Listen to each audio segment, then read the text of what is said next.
میرے دوستو، انسان کو کل عقل بھی مل جائے تو پھر بھی اللہ کی حکمت کا وہ احاطہ نہیں کر سکتا۔ رب کریم کو زیادہ پتہ ہے کہ ہمارے لیے کون سی چیز بہتر ہے اور کون سی چیز ہمارے لیے نقصان کا باعث ہے۔ اللہ تبارک و تعالی کی حکمت یہ چاہتی ہے کہ میرے بندے پریشان نہ ہوں۔ رب یہ چاہتا ہے کہ میرے بندے کسی جگہ پہ بھی دقت اور پریشانی کا شکار نہ ہو۔ تو اللہ تبارک و تعالی نے راہ اعتدال اختیار کرنے کا حکم ارشاد فرمایا کہ تم اعتدال کے رستوں پہ چلو، معتدل زندگی گزارو، افراط و تفریط سے بچو۔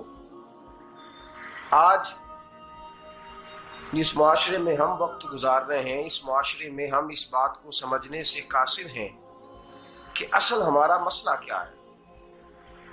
ہمارا اصل جو مسئلہ ہے اس کی شناخت ہمیں کیسے ہوگی اور ہم پھر اس تک رسائی کس انداز میں حاصل کر پائیں۔ ہم ہمیشہ اپنی آمدن بڑھانے کے چکر میں رہتے ہیں، ایک کام اور شروع کر لیں، پارٹ ٹائم جاب شروع کر لیں، کوئی سائیڈ بزنس اس کا آغاز کر لیں۔ ہماری جو دوڑ لگی ہوئی ہے وہ لگی ہے کام بڑھانے میں، آمدن بڑھانے میں۔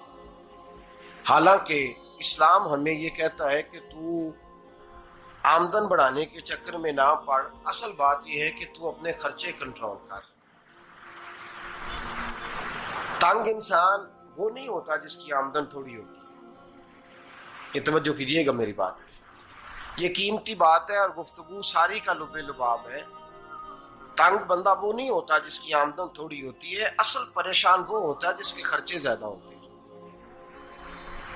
اور ہمارا جو روزمرہ کا نقصان ہو رہا ہے نا، وہ آمدن کے معاملات میں نہیں ہو رہا۔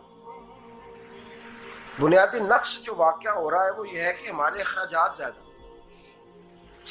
اور وہ اخراجات کسی اور نے نہیں بڑھائے، وہ خرچے ہم نے خود بڑھا لیے ہیں اور اب ہمیں اس کا نقصان بھگتنا پڑ رہا ہے۔ اور اگر آپ صحیح معنوں میں ٹٹولیں تو جو بہت امیر لوگ ہیں وہ تو ان خرچوں سے بچ گئے۔ میں نے بہت سارے ایسے ختمات میں شرکت کی ہے، میں بہت ساری ایسی جگہوں پہ گیا ہوں کہ جہاں لوگوں نے بڑا مختصر سا ختم دلایا ہے تو ہو گیا ہے ختم۔ ختم کے معاملے میں کب کسی نے پابندی لگائی ہے کہ اس میں 200 آدمی شریک ہوگا تو تب یہ سال ثواب صحیح ہو سکے گا؟ کون کہتا ہے؟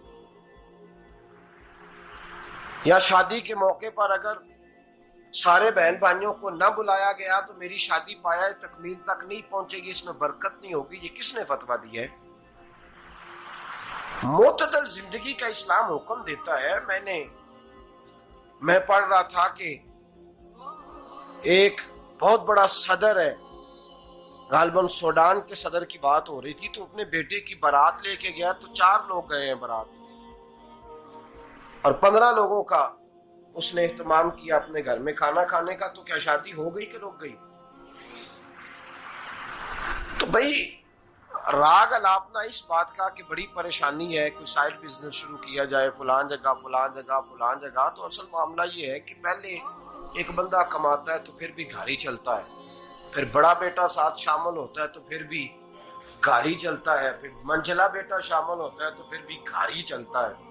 جو رونا دادا جی رویا کرتے تھے کہ بڑی مصیبت ہے، بڑی مشکل ہے، گاؤں میں رہ اکیلے ہوتے تھے اور وہ 5 بچوں کو اور 4 بچیوں کو وہ پالتے تھے، تو جو وہاں پریشانی تھی وہی آج پریشانی شہر میں آ کر پڑھ لکھ کر موٹی تنخواہ لے کر وہی پریشانی ہمیں ہے۔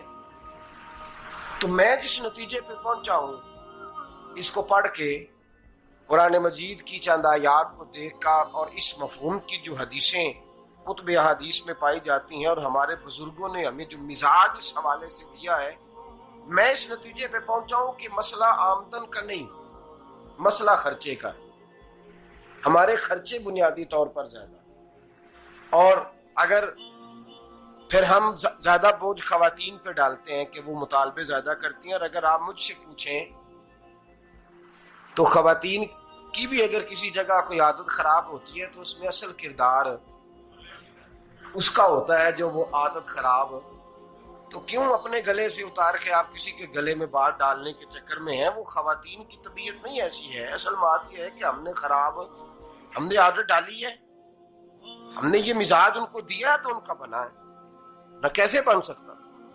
تو اعتدال جب تک زندگی میں نہیں ہوتا، پانی پیاس بجھاتا ہے لیکن ایک گلاس ہی ہو تو پیاس بجھاتا ہے، بالٹی کو منہ کو لگائے گا تو کپڑے بھگو دے گا اس کے. حالانکہ پانی بری چیز کا نام نعمت ہے نا بہت بڑی اللہ کی، لیکن پیالے میں ہی اچھا لگتا ہے. کوئی مٹکا منہ کو لگائے گا تو تانگ ہوگا، پیالہ ہی بہتر ہے اس کے لیے.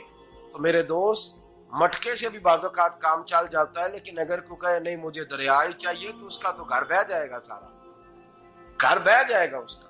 ہمیں دریا قابو کرنے کا موڈ بنایا ہوا ہے تو اس سے گھر بہا کرتے ہیں، اس سے گھر بنا نہیں کرتے. گھر پیالے سے پانی پینے سے بنتا ہے. اگر تو دریا پہ قبضہ کرنے کا موڈ بنائے گا تو گھر بنے گا نہیں، گھر بہ جائے گا. آگ نہ ہو تو کھانا پک نہیں سکتا، لیکن ہلکی آنچ سے کھانا پکتا ہے. اور اگر آنچ تیز کر دی جائے تو جی قرینے قیاس بات کر رہا ہوں، میں عقل سے ماورا نہیں کر رہا. قرینے قیاس سمجھانے کے لیے مثالیں دے رہا ہوں. ہلکی آنچ پہ کھانا پک جاتا ہے اور آگ تیز ہو تو کھانا جل جاتا ہے. تو کھانا اتنی دیر کھانے کے قابل رہتا ہے جب تک وہ ہلکی آنچ پہ پکتا ہے. تو جتنی مرضی تو کہتا ہے نہیں میرا گزارے نہیں، آگ تیز ہونی چاہیے، تو میاں جل جائے گا، جل جائے گا. ہوا نہ ملے تو سانس نہیں آتی، ٹھیک ہے؟ آکسیجن نہ ہو تو سانس، ہوا نہ چلے تو گزارا نہیں ہوتا. لیکن اگر تیز جلے نا، اگر تیز چلے تو آندھی اور طوفان بن جائے تو چھتیں گرا دیتی ہے، جانیں لے لیتی ہے. ہم ہیں طوفان کے چکر میں، ہم ہیں دریا کے چکر میں، ہم ہیں بڑے لاؤ کے چکر میں. تو میاں ہلکی آنچ ہی اچھی ہے، یاد رکھ. اور ایک گلاس پانی کا اعتدال سے ملتا رہے تو وہی ملتا رہے، ضرورت کے وقت وہی بہتر ہے. تو پورے دریا پہ قبضہ کرنے کا پروگرام نہ بنا، تانگ ہو جائے گا. اور میرے عزیز یاد رکھ، ہوا سانس لینے کے مطابق ملے تو وہی اچھی ہے، جو سانس بند کرنے پہ آ جائے وہ ہوا اچھی. ہم نے چکر چلا لیا ہے کہ زیادہ پیسہ، راتوں رات پیسہ، لمبا پیسہ، یہ پلاٹ بھی میرا، وہ پلاٹ بھی میرا، گجرانوالا بھی، گجرات بھی، لالا موسیٰ کھاری اور پنڈی تک جہاں میں جاؤں میرے نام کی تختیاں لگی ہوئی ہونی چاہیے. اسلام منع